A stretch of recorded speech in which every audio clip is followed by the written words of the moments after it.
Welcome back, everybody, to another episode of the Allied Advisors Podcast, the podcast for mid-market manufacturers looking to scale operations and improve that ever-important bottom line. I'm your host, Justin Goethe, and today I've got a special treat for you. There's no guest, no interview, it's just me. So I don't know, maybe it's not a treat. You can tell me after the episode. But this is my first solo cast, and honestly, I've been looking forward to this one for a while because the topic we're covering today is something I am deeply passionate about. It's something I've seen work inside some of the world's best manufacturing companies, and it's something I've watched fail over and over again at companies that skip it. We're talking about the daily leadership routine, also known as daily management. So let me start with a question. Have you ever been part of a major improvement initiative, a big lean project, a Six Sigma rollout, a new system implementation, where everything went great during the project, and then 6 months later, you walk back out onto the shop floor, and it was like the project never happened? I know I have, and I bet most of you listening have too. Here's the thing. That's not a people problem. It's not a culture problem. And it's definitely not a laziness problem. It's a system issue. Companies pour enormous energy into improvement projects, and then they walk away without putting in place the daily discipline needed to sustain what they built. And the research, it backs this up. McKinsey found that only 30% of organizational transformations fully succeed. Bain & Company found that 70 to 80% of improvement projects fail within 24 months. Not because the solutions were wrong, but because there was no system to hold the gains. That system is the daily leadership routine. And that's what we're unpacking today. So real quick, for those of you who are new to the podcast, my name is Justin Goethe. I'm the founder and president of Allied Group. Before I started Allied, I spent about 15 years in the automotive industry, most of that time at Robert Bosch, one of the world's largest tier 1 automotive suppliers, where I worked as a logistics engineer, a warehouse manager, and an engineering group leader. And then I did a little stint at Amazon. I founded Allied in 2019 with one core belief, that operational excellence is not about the tools. It's not about the Kanbans or the value stream maps or the 5S events. Those things matter, but they're only as good as the daily discipline behind them. That's what this episode is about. Over the next 30 to 45 minutes, I'm going to walk you through what daily leadership routine actually is. The 5 pillars that make it work, what it looks like when it's done well, what it looks like when it falls apart, and how your organization can start building this system, regardless of where you are on your improvement journey. If you're a senior leader, an operations manager, or a continuous improvement professional, this one's for you. So let's get into it. All right. So what is daily leadership routine? At its core, it's a structured daily discipline that keeps leaders connected to the reality of their operations every single day. Not once a week in a staff meeting, not once a month in a KPI review, every single day. It has 3 fundamental jobs: monitor, react, and improve. You monitor the status of your key performance indicators, you react quickly and deliberately when something goes wrong, and you improve sustainably by solving root causes, not just symptoms. It sounds simple, and in theory it is. But the execution, the discipline to do this consistently at every level of the organization, day after day, that's where most companies struggle. So let's talk about how you do it, because the daily leadership routine isn't just a morning meeting, it's a system built on 5 pillars. And over the next several slides, we're going to break down each one, right? So where daily management fits in, how does it fit into your overall continuous improvement system? We start with Allied Advisors. We have our Fractional CI Manager Program, and that program really utilizes a common cycle. Every 90 days, we're on site with our clients, and we're doing a system CIP workshop, a value stream mapping event where we are going out to the Gemba, going out on the shop floor. We're mapping the current flow of information and materials, and we're developing a future state based on, the 3 focus areas. What's the market doing? What are we doing in the business? Are we expanding? Are we contracting? Are we moving into a new facility? Are we taking on another facility? Right? Where is the business directing us? And finally, what's the vision? Are we implementing RFID? Are we going to a paperless shop floor? Do we have a big lean conversion initiative? What's the vision for the business and where are we headed? So we do that every 90 days. When we come out of these workshops, we have a project roadmap that helps us move towards that future state that we've identified. With that project roadmap, there's a list of projects that we're going to work on and we're going to complete over the next 90 days. And each one of those projects has an assigned owner and a project A3, which outlines, background business case, why are we working on it? Current state, how does it work today? Future state, how's it going to work in the, when we're done? Which is really important because a lot of times, folks, you talk about a project, but then people leave and they have very different concepts of what the deliverables are for that project. So taking the time to define that with a project A3 really does wonders for organizational alignment between the folks on the ground doing the work, as well as the leadership who's directing the initiatives. So each project has a project A3. In addition to, like I said, the background business case, current state, future state, there's also an approach section, which outlines step by step what has to be completed to complete this project, along with due dates and responsible owners. And then metrics. How are we going to measure that the project was a success? It's very important that we understand that going in so that we know, when we're done, was the project successful or not? It is also very important because after we've implemented the project, and every project really should have a standard that we're either changing or implementing, we're going to do what's called process validation. We're going to go out there and check every shift, every day that the process is working per the standard, right? We're going to select some process KPIs that if they check out, if they meet our criteria, then we can feel confident that this process is a success and it's working the way we designed it. Well, what happens after that? Too often, the engineers and the leadership team walk back in the office, they pat themselves on the back and they say, "Great job, team. You did fantastic." And 6 months later, that process is now, it's not functioning the way the standard intended for it to function. It's not functioning the way that you validated that it was functioning. Things slip. People stop following the standard. People kind of regress back to status quo. So that's really where daily management comes in. Daily management is a process for daily monitoring, process confirmation, and reaction to deviations. It's really the engine that sustains improvements between system CIP workshops and ensures projects deliver lasting results. Right. So there's 5 pillars of daily management. The first one is KPI monitoring. We want to track safety, quality, cost, and delivery metrics every day. We want to set up stability criteria so that when those indicators deviate beyond acceptable limits, we have a quick reaction plan. Hey, if we see a deviation to our delivery, right? Let's say our on-time delivery drops below, 90% or whatever that, lower limit is, we have a quick reaction plan. What do?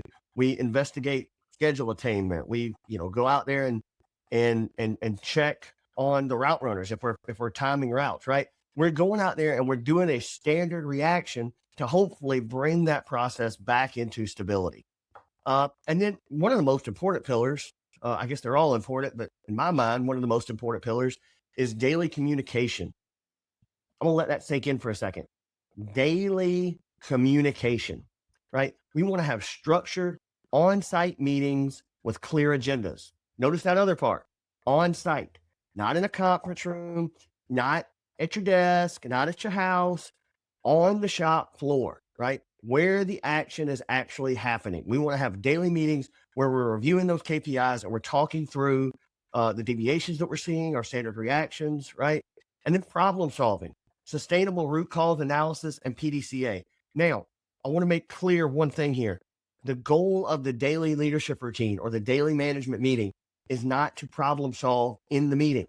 It's to take those problems away from the meeting, problem solve, root cause, deep dive separately, and then bring back the results to the meeting, right? We want to follow up in the meeting, follow up with open points, but we don't want to turn the meetings into problem solving events. And that'll become more transparent as to why later. But the main reason is it's supposed to be a 15-minute meeting, not an hour meeting, right? And if you start problem solving, it's going to turn into an hour meeting very quickly. So problem solve outside of the meeting, but bring in the results of that problem solving into the daily leadership routine, communicate to the team what you found and then what you're going to do about it, right? And then the last thing is the process confirmations. We want leaders to verify standards every shift, every day on the floor as it's happening. That is how we ensure that the process the process is maintained and the standards are followed. You have to do the process confirmation every day, every shift. It's got to just be inculcated into your daily leader standard work. So moving on. All right. So KPI monitoring and visualization, what to track. So we track safety, quality, cost, and delivery targets. Safety is pretty easy. Near misses, lost time incidents, audit scores, right? Pretty much every manufacturing company has some safety metric that they're monitoring. Days since last lost time incident, right? Something that you're tracking.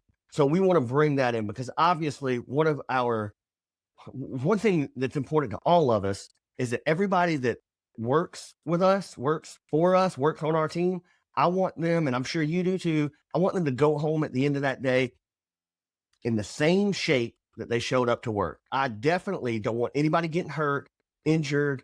I don't want anybody's quality of life diminished because they came to work that day, right? So safety is one of the core pillars.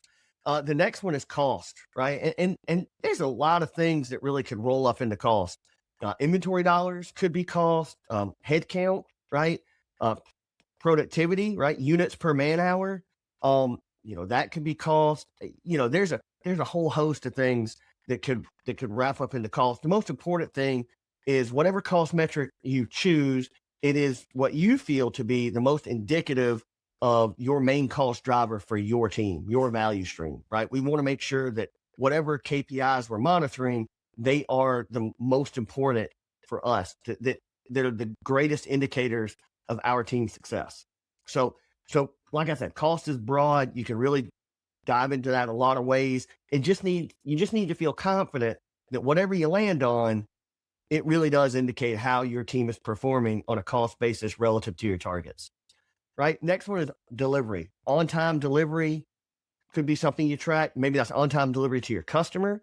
If you're running timed material delivery routes, it could be on-time delivery of those internal routes. It could be stock outs, right? Because obviously if I'm running out of components on the line, that leads to a whole host of other issues. I have to change up my schedule. I can't run what I was intending to run, which is going to bubble up into potential missed shipments. So, we could be looking at stock outs. We could be looking at schedule attainment. And when I say schedule attainment, I mean, the production schedule was I was going to run, X number of pieces of product A, Y number of pieces of product B, and Z number of pieces of product C in that order. And then my schedule attainment was, did I run it in the correct quantity, in the correct sequence? Yes or no? If I didn't, right, then that goes against my schedule attainment. And then I measure that. And we have some defined criteria that I want to hit, maybe 90% schedule attainment, plus or minus some percentage, right? Maybe it's 10%, whatever. And if I go beyond those limits, I want to see why. And really, in that case, if I drop below 80%, is the only time I react. But that could be my delivery metric that I'm reviewing in my daily leadership routine. The next one is quality, right? So scrap rate, drop parts, whatever quality indicator, maybe it's first pass yield, whatever quality indicator, again, is most indicative of your team's performance. We want to make sure that we're tracking that. One of the great ways to do that is the use of KPI trees. If you don't know what a KPI tree is, reach out to me. I'll put my contact information in the show notes. But a KPI tree basically just is a visual representation of the hierarchical relationship of KPIs within the business, right? Because at the top, we have our key performance results, which maybe is, output, maybe it's OEE, right? Productivity. We have our highest level key performance results for the business. And then we have lower level KPIs that feed into those key performance results. And understanding that relationship is paramount to making sure that we're working on the right things. If you don't understand your KPIs, there's no guarantee that you're working on the right thing. You could be working on a good thing, but it doesn't deliver the biggest value to the business, right? So that being said, a couple things for best practices. We want to define intervention limits, right? We want to have those upper and lower control limits so that we react when those limits are surpassed or broken, right? We want to have a reaction spot along with a standard reaction. Hey, when these limits are deviated, what do we do? We want to track status daily. The trends got to be transparent. We've got to see, are we winning or are we losing? Are we getting better or are we getting worse? It's important that is transparent to everybody on the team. We already talked about the KPI trees, but again, a super important tool. If you don't have a KPI tree, I would highly encourage you to take the time with your team to develop one. Believe me, it pays dividends down the road for as long as you maintain it, really. We want to track in short cycles. The shorter the cycle, the better. Because the quicker I can detect a deviation, the faster I can eliminate that deviation and return that process to stability. So if I can keep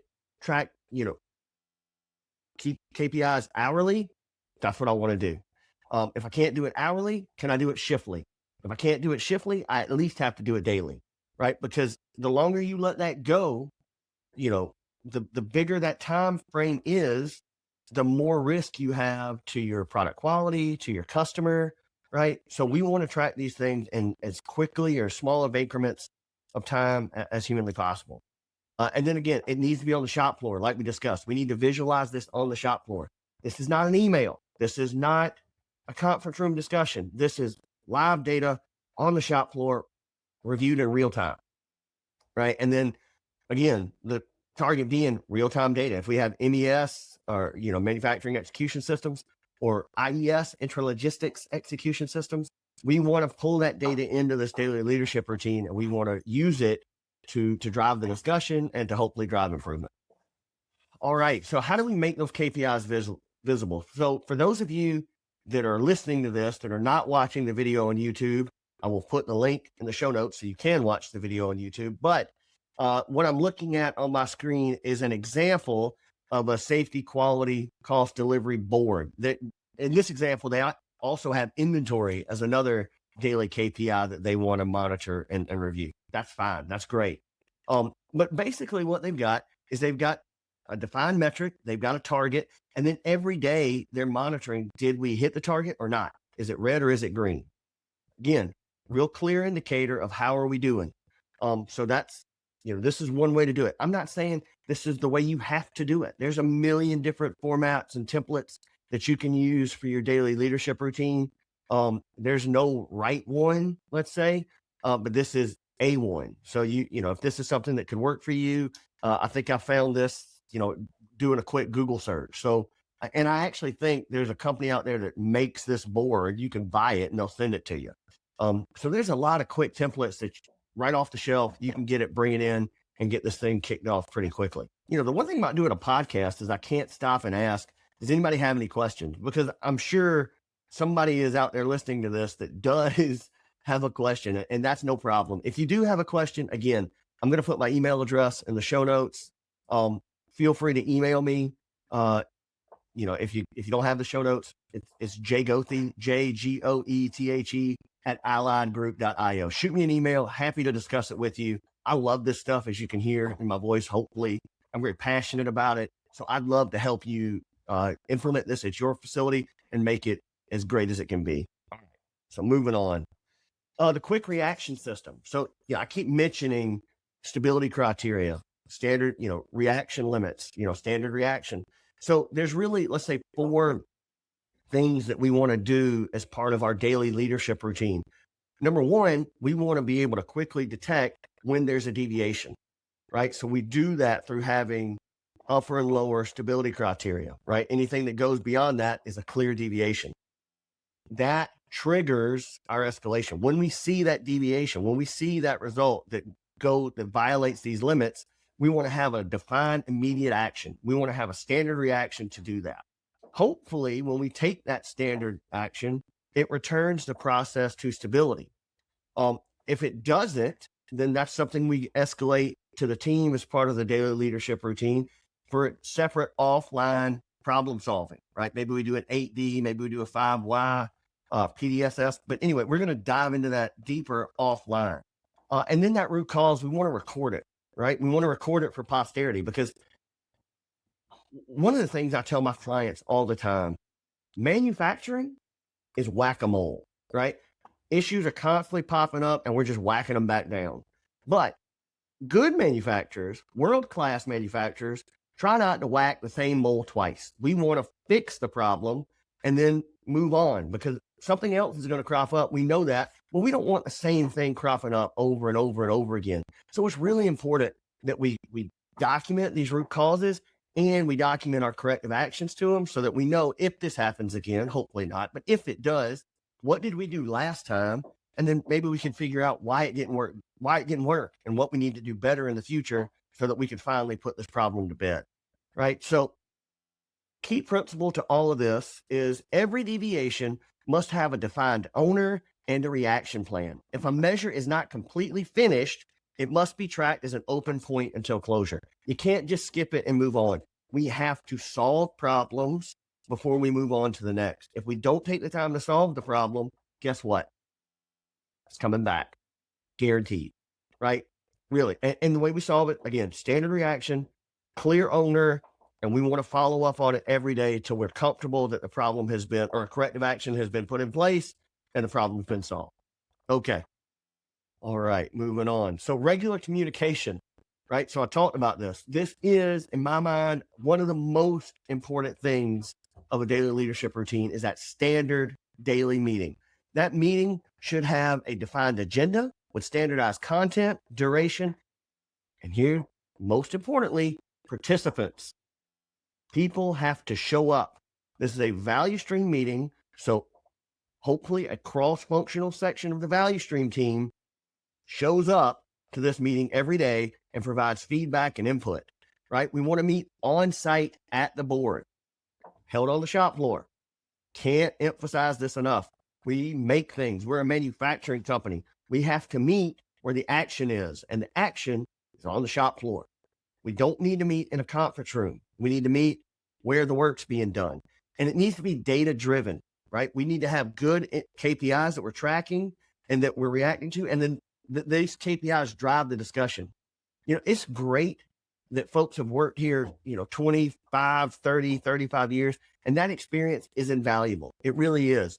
But making decisions on gut feel is not an effective way to run a business. We need to make decisions on data. We need to gauge our success on data, not on the way somebody feels about it. That's just not a recipe for being successful over the long term. And again, these meetings need to be action oriented. They need to detect deviations quickly and then drive actions to eliminate those deviations and to return that process to stability. Measures are derived, prioritized, and tracked in these daily meetings. All right. Again, key principle here. Daily meeting is the heartbeat of daily management. It's not a status update. It's a decision-making forum, right? This is how we're going to drive continuous improvement on the day-to-day level. Okay. All right. So an anatomy of an effective daily meeting. So this is our agenda. This is a sample agenda, right? Doesn't mean it has to be your agenda, but it is an agenda that you could use, borrow, inculcate into your daily leadership routine. So first 2 minutes, safety review. Were there any incidents or near misses from previous shift? Yes or no? Next 3 minutes is the KPI review. So technically we've already reviewed the first KPI, safety. But over the next 3 minutes, we want to review the quality, cost, and delivery board. Flag any intervention limit breaches, right? Did we deviate, or is everything good? If we deviated, what happened? What immediate actions were taken? What's the status now, right? How are we? That's the next 5 minutes. And then the following 3 minutes is open points follow-up. So we should have some existing countermeasures that we're following up on. We want to review the status of those. Are they closed, or are we still working on them? Right? That should be with a defined owner with a defined due date. If we're not closing them out by those due dates, we need to really understand why and push that we get these open points closed out again, so that we can move on to the next thing. And then the confirmation results. What did yesterday's process confirmations reveal? Were we operating as we thought, or did we see deviations that we need to react to? Again, and all of this, 15 minutes, 2 minutes for the safety review, 3 minutes for the rest of the KPIs, 5 minutes for the deviation discussions, 3 minutes for open points, and then 2 minutes for confirmation results. If there's an issue that comes up that we need to discuss longer than what this 15-minute agenda allows, that gets listed as an open point, and it gets followed up in the next day in the open points review after the folks who are responsible for that open point has time to go, do some problem solving offline. All right. So communication cascade. There should be multiple levels of communication throughout the organization. This is what happens at mature organizations. This doesn't happen in every organization, but great organizations cascade information from the shop floor, as in a shift lead, every shift meeting where the shift lead along with their associates are reviewing the KPIs for the previous day or the previous shift to give everybody an update on how they're doing or what they're coming into that day. That's the shop floor meeting.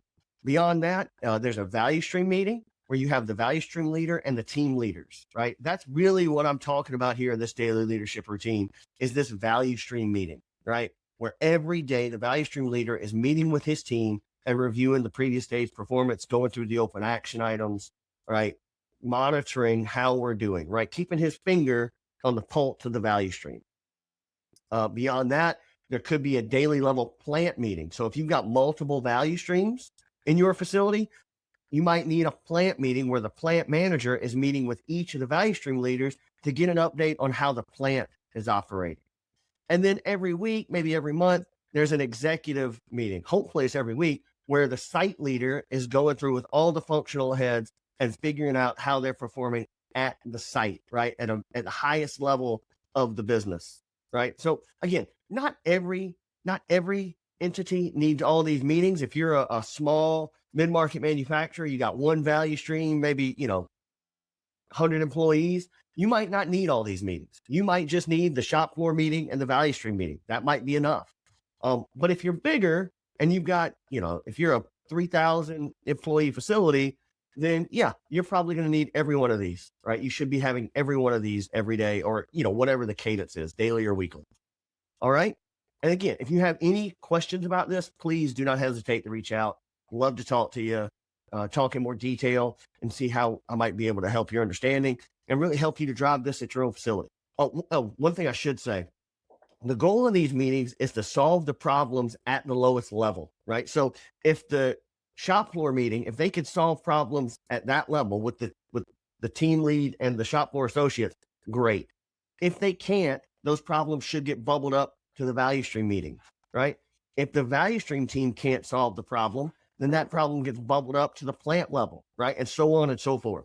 So the goal is to solve the problems at the lowest level possible. If it can't be done though, this is the tool that we use to escalate those problems up through the organization so that we can bring additional resources to bear on those problems to get them resolved as quickly as possible. All right. So problem solving. We've talked a lot about, we need to do deep dive problem solving on issues that we're seeing in the daily leadership routine. That sustainable problem solving really takes the form of a PDCA cycle, right? Plan, do, check, act, right? All the time, over and over and over again. And really, if you think about continuous improvement, all we're really doing is taking PDCA cycles from very high level, value stream mapping workshops, all the way to the shop floor, right? So we're doing PDCA cycles, maybe on an hourly output tracking board, right? We plan to hit a certain target. Did we hit the certain target? Yes or no? If we didn't, how do we react, right? PDCA. So again, we're taking that same thought, that same methodology, all the way from the system level down to the shop floor level, right? So this is, if you have any questions, I'm sure most of you have heard of a PDCA cycle, but it really is foundational to any type of continuous improvement initiatives, right? The goal is always to close that PDCA loop. And you do that by giving every problem an assigned owner, structured analysis, and verified resolution. That's where that check comes in. We want to verify that the improvement that we're putting in place is actually having the intended results. And we talked about the A3. When you talk about A3s, people tend to think of A3s in one of two ways. I think of them, when you hear me talk about an A3, it's a project management tool. Some people use A3s as a problem solving tool. Both of them are fine.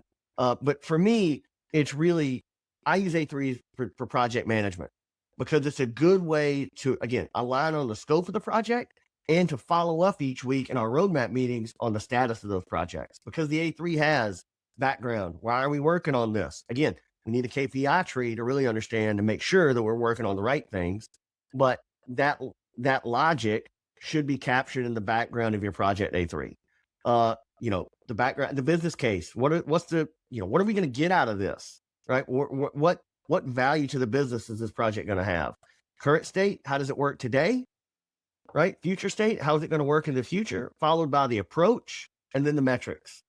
Everything we need to complete this project all on one 11 by 17 sheet of paper that should be reviewed routinely, hopefully every week, and the status tracked. Our Fractional CI Manager Program, we use Project A3s as a standard format for every continuous improvement initiative, and I would encourage you to do the same thing. Like I said, it ensures consistent documentation, clear ownership, and most importantly, measurable outcomes, quantifiable outcomes. Okay, process confirmation. I have on this slide, you will see it if you're watching the YouTube video, that process confirmation is not an audit.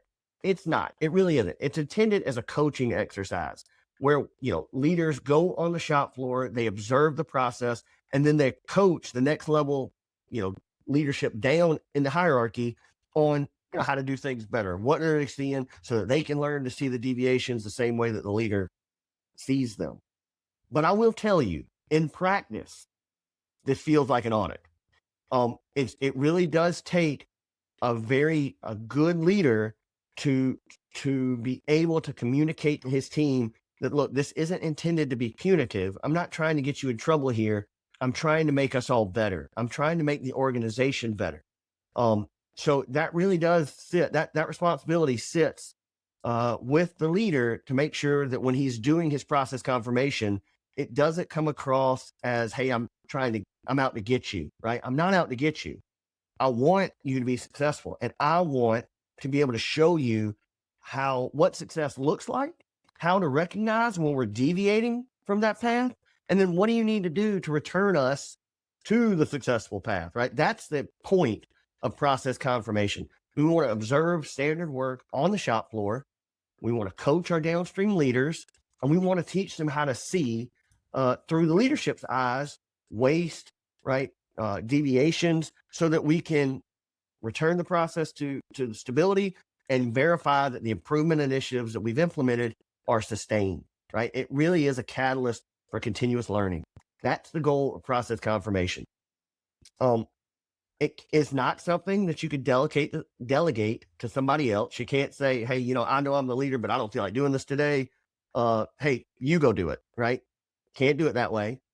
You can't, again, like we keep saying, it can't be a punitive, I'm out here to get you. I'm out here to get you in trouble. It's not that, right? And it's not a one-time event. This is something you got to do every shift, every day, every month, whatever the cadence is, you got to do it. And it's got to be something you prioritize.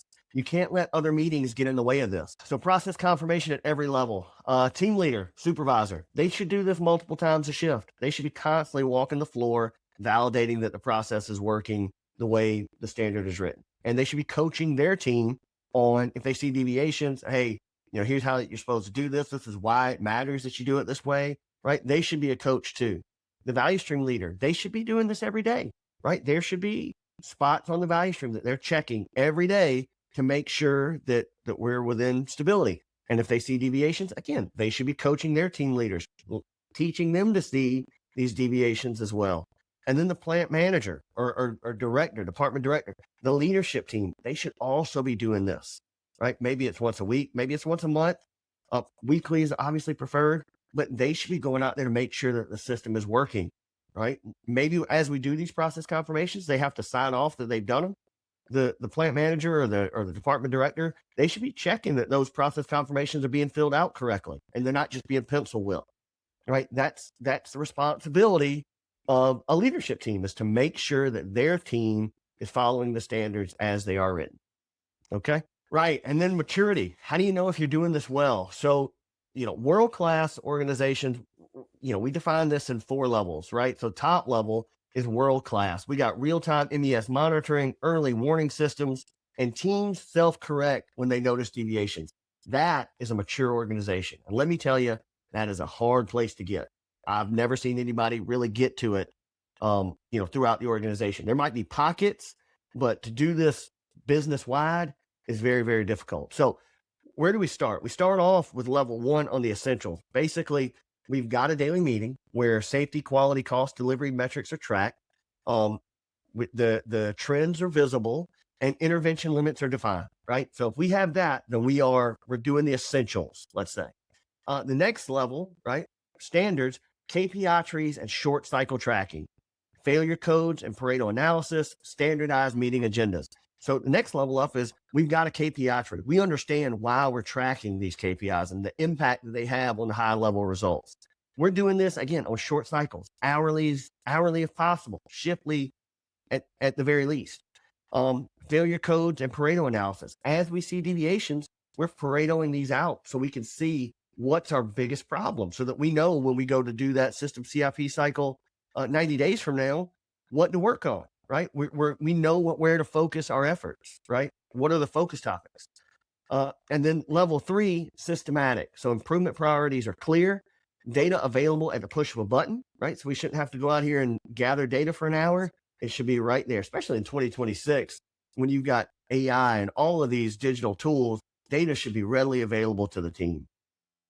Yeah, and we really started setting up this learning organizational framework where every level of the organization is coaching the level beneath it, teaching them to see opportunities, teaching them to see deviations, teaching them to see waste, and most importantly, teaching them how to react to it. And again, the next level, like we discussed, world-class, team self-correct, there's early warning systems, we got MES data available. So levels to this. Focus on level 1. If you're not doing anything, let's focus on getting to a solid level 1, get the essentials down. And then we can really focus on how do we grow, how do we get better at it over the course of time. All right, so why does daily management fail, right? There's some pretty common reasons, and I'm sure if I give you 5 minutes, you would think of them on your own. One of the most common is this becomes leadership lip service, right? So leaders attend the meeting, but they don't go to the floor. Without process confirmation, standards of the road. Leaders just disengage. They're not there pushing their teams, asking the right questions, driving that process confirmation day in and day out, right? If it's not important to the leader, it is not important to anybody else in the organization. That is a fact. That is a fact everywhere, all the time. It has to be important to the leader if it's going to be important to anybody else. Next thing, data without action. So we're tracking our KPIs, but the deviations don't trigger a response. We just say, oh, well, that was because Jimmy didn't show up to work, so we missed our productivity target. Yeah, we'll catch it today. No, we've got to do some deeper problem solving than that. We've got to dig into it when we see these deviations. If you don't, the board just becomes wallpaper. It's just something nice to see. It's something we show on tours, but we don't live it, right? No ownership. So open points have no responsible owner or deadline. Problems recycle without closure. Groundhog Day. We just put out the same fires every day. We need to avoid that, we have to have defined owners, and then we have to push those people, the owners of the problems, to really solve them, right? To really eliminate that root cause. Next, we've got meeting fatigue. Meetings are too long, they're unfocused or redundant. Like I said, that's why it's so important to keep this to a 15-minute agenda. We need to stay on task. If you let this thing devolve into a hour-long discussion, you're cooked. This isn't going to work. People are going to quit showing up. We got to stay on task. We got to stay on target. We got to stay within the agenda. Skill gaps. Teams lack problem-solving skills. Without training, root cause analysis stays superficial. Guys, I see this, especially in the mid-market space. I see this all the time. I bet 60% of my clients lack basic problem-solving skills within their teams. And that's not a knock on them. I don't mean that critical, but what happens, especially in the mid-market space, is you have people on the team and their sole focus for their entire career has just been to get parts on the door. Nobody's ever asked them to solve problems at a root cause level. Now you're going to come in there and you're going to ask them to do that. If you don't give them the training, if you don't teach them how to do these things, if you don't spend the time, developing this skill set, you're just not going to get the results, right? And it's not their fault. There's a lot of things I can't do because I've never received the training on how to do it. There's a lot of things that anybody out there listening, you can't do either because you've never been trained. Problem solving is no different. If we want people to be problem solvers, we have to teach them the skills they need to be effective problem solvers, right? Because again, if you don't, problems never get solved. They just get recycled. And eventually people get burned out with that. And they start figuring out that this meeting is a waste of time and I'm just not going to show up. And then change fatigue. Leadership turnover or initiative overload wipes out momentum before the system matures. Guys, you got to stay focused, right? We've got to figure out a few initiatives that we're going to work on every 90 days. And we've got to stay committed to those things. We can't go chasing every shiny object that runs across the screen. We've got to really understand what are our key performance drivers. And then we've got to stay focused, laser focused on making them the best they can be. All right. Yeah. So how do we get started? I would suggest you start with one value stream. Pick your most critical value stream. Maybe it's the one that generates the most revenue. Maybe it's the one that generates the most profit, or maybe it's the one that's generating the biggest loss right now. And we've got to focus on it, but pick one value stream to start with.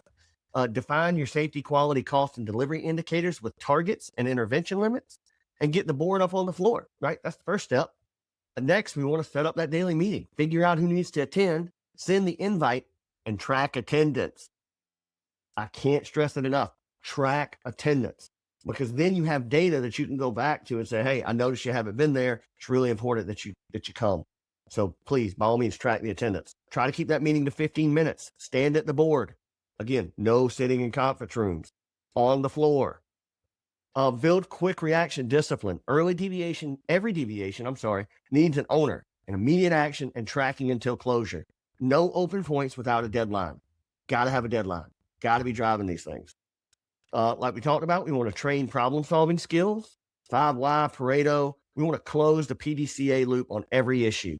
Document solutions so others can learn too, right? It's really important. Document, because we have changeover, we have turnover within the organization. If you don't document, you're constantly going to be relying on that tribal knowledge, and tribal knowledge is constantly going to be walking out the door, right? So it's really important that we document our solutions so that others can learn when they come on board. And then most importantly, leaders go to the shop floor. Implement process confirmation at every level of the organization.